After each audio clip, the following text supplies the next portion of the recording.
well, if I'm going to get it online, I'm going to get it from Amazon. He's just like, why not? We have free shipping. And it's like... Did you see that Game Mavericks background there? Because, like, my point of view is... The whole point of brick and mortar is you're supposed to have this shit in stock. And I mean, like, I understand in this case, it's like one game out of thousands.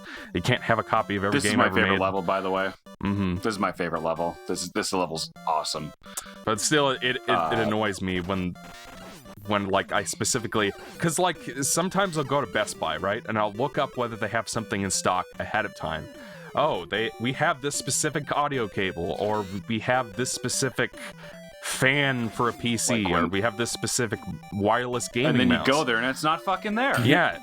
You go there and it's just like, excuse me, I looked up the stock on the internet and it said that you had one of these, and they're like, oh, I guess I'll go checking back. Then they go checking back in the little cage for like 35 minutes, and then they come, and then and because it's Best Buy, sometimes it's really hard just to find someone to help you in the first place, because like I guess they just don't have as much staff as they should have. I don't know about that. There's always a million people at Best Buy there to help you out. Actually, not in my experience. They're always with somebody else. Yes, that's what I mean. There's a million people there, but they're always with somebody else. Okay. So you'll see someone. Any shortage of employees. Well, that technically it is, because there might be 4 or 5 people, they're trying to help some always geriatric buy a computer that they don't need. Yeah. So like I see someone walk out from the back and I'm like, oh, excuse me, can you help? I'm with someone else right now. And then that happens like 4 or 5 times. Then finally you get someone to help you and they're like, oh, I'll check in the back. Or at first they'll check on the computer and they have to wait for the other guy to finish checking out the elderly man buying a PC. And then once they have access to the computer, they look up whether they have whatever it is you're looking for in stock. And then they'll be like, oh, it says we do have one. I'll go into the back. And then they go into the back, and then 35 minutes later, they come out and like, nope, they come back with a CRV. Yeah, they come back with a CRV. Yeah. Except in my case, it's usually not bullshit, though. In my case, it's usually not a cute Asian boy, but it's usually just a guy. It's usually just some pasty white guy. Yeah. Yeah, usually when they go in the back, I don't think they're really looking in the back. I think they're just chilling. They're just trying to make you think that they are. I don't know about that. No, they get a free break out of it with you. I guess that's true. But yeah, they'll always come back and say, nope, I guess it's an inventory mistake. And that's happened to me more than I feel is reasonable. Like, if that happens once or twice... Well, some doesn't update it. Yeah, well, aren't they supposed to update it when they sell it? By the way, why'd they bother flipping that sprite? That doesn't really make any sense to me. Oh, the number 1? Yeah, why does it... Because I was just saying that earlier. They could have just not done that. That would have been easier. The only one that would have happened would be where that would be needed is the 2, because that can face both ways. But number 1 and number 3 look the exact same from either side. It doesn't matter what way they're facing. Yeah. Oh well. But yeah, I always save Crashman for last because it's my favorite level. It starts off in blue sky and ends up in the stars. I didn't realize that you were already done with this level. Almost done with this game. You're getting to the castle. That was fast. It's because Ethan's a master gamer. I'm the video game boy. Well, actually, I can't say that. Aaron Hansen is the video game boy. He is the video game boy. I am a video game boy. You are Eric was making fun of the video game. We recorded Mario Kart World together. We just did some races just for fun, just to warm up. And Eric made fun of me for swearing and cursing. It's just like, what are you, Aaron Hansen?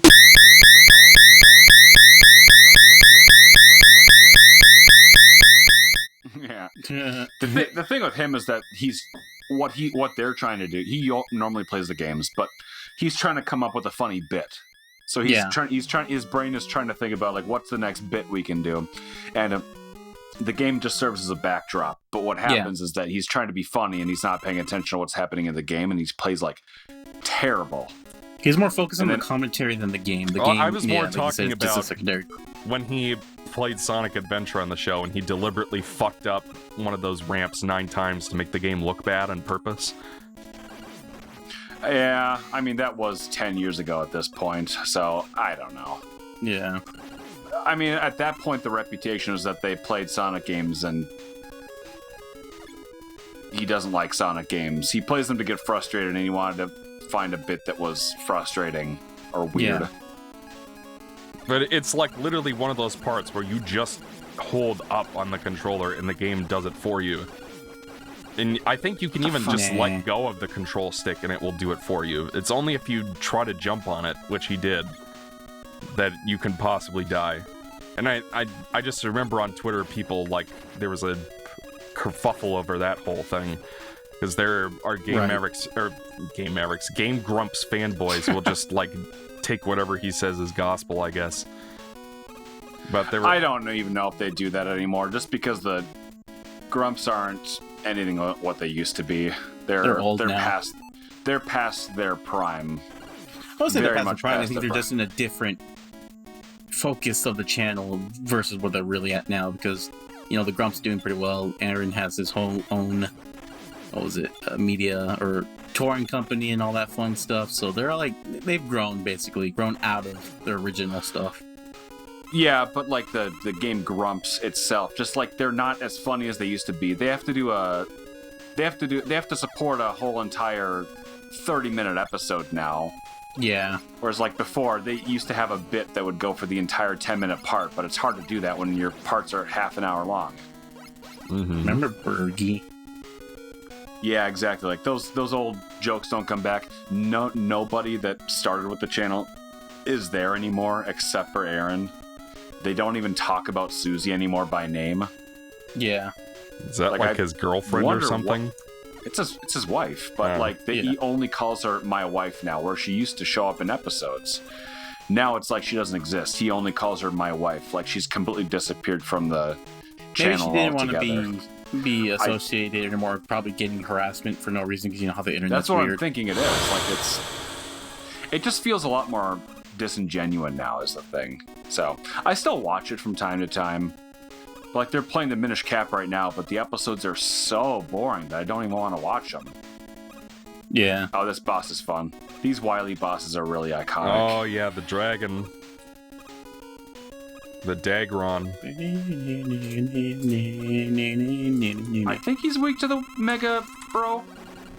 I forgot to mention this is my favorite Mega Man song. This entire Wily Castle area. And Mega Man 7 sucks big dinosaur balls. You remember that guy? Oh, Brental Floss. Yeah. Yeah. I was just thinking of that episode lately. Or I actually listened to one of his videos, his Dr. Mario with lyrics video, because it's but I remembered. I'm like, remember on YouTube just to be like this? It felt a lot more fun. It felt a lot more fun back then, but also I don't miss Brental Floss because he's just kind of obnoxious. Yeah. All right. There's little pockets here and there. That was back when people would clown on Mega Man 7 and it wasn't considered one of the better ones. Right. Now is it considered one of the better ones? I'd say from among people in like the newer generation of Mega Man fans who discovered it kind of after the fact. Shit. It's more popular among those. I forget which one I have to take. Because I take this one. Yes. Yeah. Like that particular... That team can always find some fans. Me and TGX both experienced this series kind of later on in life, and we both like 4 and 7 in Mega Man base and stuff like that, whereas like the common wisdom back then was 2 was the good one, 3 was alright, or more or less on the same level, and then all the rest of them aren't worth playing or marking on. And I'm glad that we've moved past that, because it just seems like Gen Xers grew up with like Mega Man 2 or whatever and never played the other ones, so they have nostalgia for the second one that they don't have for the rest of the series. So then they play them for the first time later in life, and the rose-tinted glasses are off, and then, you know, I don't know. I mean, Mega Man 2 is a pretty good game, though. It is, yeah. It makes it very difficult for them to... I played through all 6 of these games every year. I play through all of them every year, and the first 2 games, I play like at least twice a year. Yeah. I love these games so much, and I come back to them even after I've been playing them for 15, 16 years, is that these 2 games are legitimately so damn good that I just want to keep playing them. I mean, they're legitimately the best.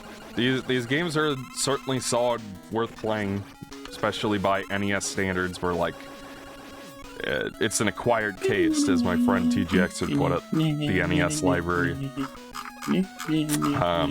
Yeah, it's also one of those things where like this formula is solid and lends itself well to sequels, but it's also kind of one of those things where you've got to find the right ways to expand it, and not make it too formulaic, because then it's just the same thing over and over again. And that's kind of what 5 is for me. Yeah, I like their solid games. They're still both 4-star games, I'd say. But like,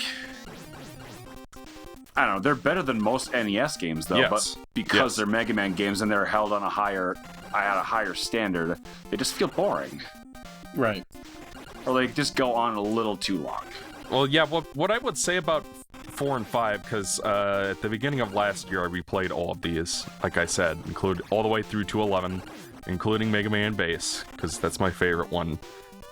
I got to like Mega Man 4. I noticed some blemishes or some lesser aspects of it that I hadn't really thought about before. And then 5 was a little better than I remembered it. And then 6 I enjoyed. What blemishes did you have with